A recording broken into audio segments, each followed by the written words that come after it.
ৰাজ্যৰ বিদ্যালয় মহাবিদ্যালয়সমূহত এতিয়া নিৰ্বাচনৰ বতৰ।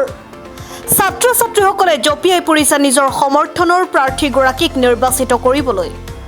ছাত্ৰ ৰাজনীতিও যেন সক্ৰিয় ৰাজনীতিৰ সমানে সমানে দৌৰিছে বৰ্তমান সময়ত। সদৌ অসম ছাত্ৰ সন্থাৰ অভেদ্য দুৰ্গ ভেদ কৰি ৰাজ্যৰ প্ৰায়বোৰ মহাবিদ্যালয়ে গেৰুৱাময় হৈ পৰিছে। কামৰূপ জিলাৰ পূব কামৰূপ মহাবিদ্যালয়ও 5 অক্টোবৰ তাৰিখে গেৰুৱাময় হৈ পৰিল। মহাবিদ্যালয়খনৰ ছাত্ৰ একতা সভা দখল কৰিলে অখিল ভাৰতীয় বিদ্যাৰ্থী পৰিষদে। সংগঠনটোৱে সভাপতি সম্পাদককে ধৰি 8টা পদত নিৰ্বাচিত হৈ দখল কৰিলে ছাত্ৰ একতা সভা। নিৰ্বাচনৰ ফলাফলৰ পিছতে অখিল ভাৰতীয় বিদ্যাৰ্থী পৰিষদৰ সমৰ্থকসকলে এক উৎসৱমুখৰ পৰিৱেশ সৃষ্টি কৰে। News desk report global any. মই মাধুৰ্য কলিতা।